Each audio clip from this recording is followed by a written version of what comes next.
Hi, I'm Steve Kalan from NACD, and on today's BoardVision, we're speaking again with Phyllis Deiso, National SEC Practice Leader for McGladrey and a member of her firm's Board of Directors. Thanks, Steve. It's great to be here today. Phyllis, today we're going to explore another of the key takeaways from our joint research paper this past winter on the gaps between C-suite and the board in corporate boardrooms.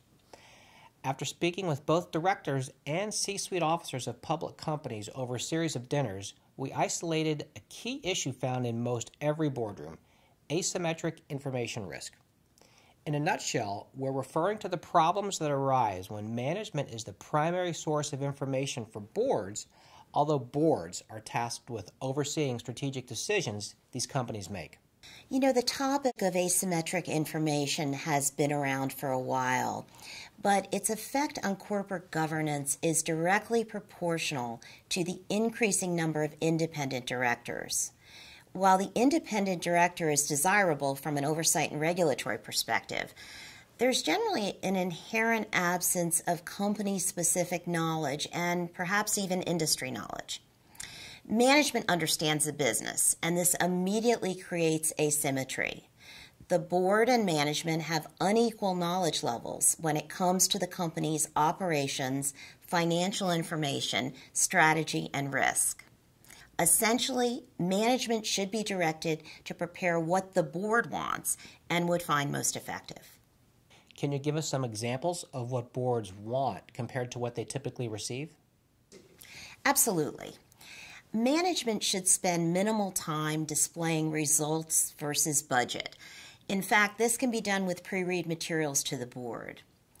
Instead, discussions between management and the board should be on judgment areas, or those areas involving significant estimates in the financial statements. In addition, it's important for there to be discussion on liquidity and capital structure strategy, on yellow flags within financial data. Look for troubling patterns or trends.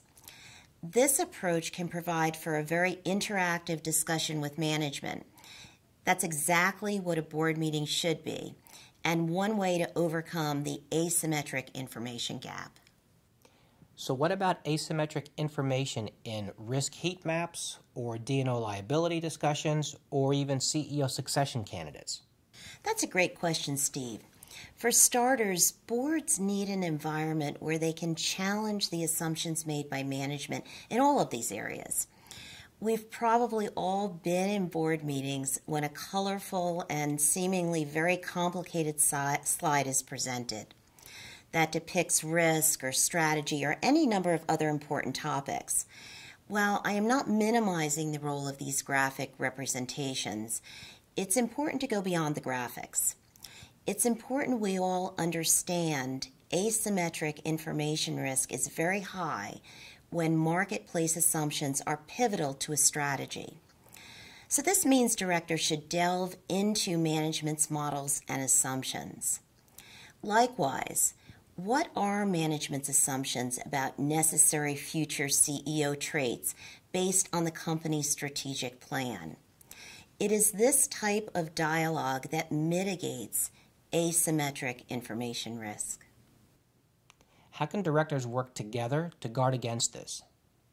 Well, first, be involved in setting the agenda for the board meetings.